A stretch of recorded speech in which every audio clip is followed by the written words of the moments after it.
Grace and peace be unto you from God our Father and the Lord Jesus Christ.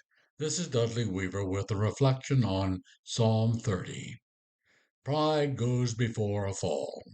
I've heard that said all of my life, and though I am embarrassed to admit it, I only recently discovered that it is from the Bible. Google is such a wonderful tool. It means pretty much the same, though, as getting too big for your britches, or don't let it go to your head. Psalm 30 puts it this way: As for me, I said in my prosperity, I shall never be moved.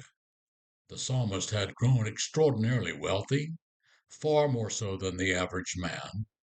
He belonged to the best of clubs, took expensive vacations, lived in a mansion in the right neighborhood, or perhaps lived in a mansion that stood all by itself on a hill overlooking the town. He'd made it big, and it had gone to his head, and even his skinny jeans were more than a little too tight. He was consumed with pride. There's nothing wrong with wealth in and of itself. Many of the wealthiest people I've known have been extraordinarily faithful stewards of God's gifts, as well as authentically humble people. One such friend quietly helped me in a time when financial demands reached beyond my means. I will never forget her and will forever be grateful.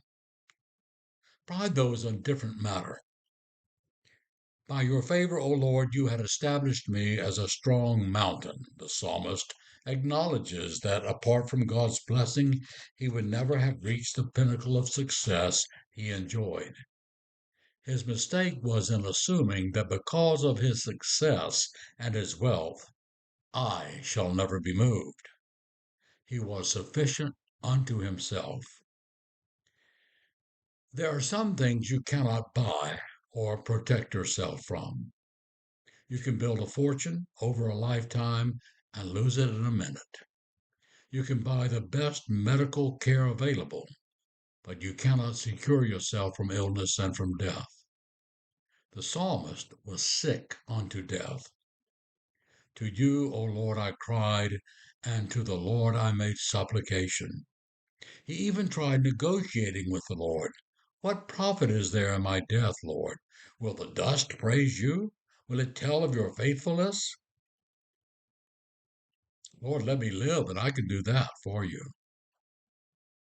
But then he implored, Hear, O Lord, and be gracious to me. O Lord, be my helper.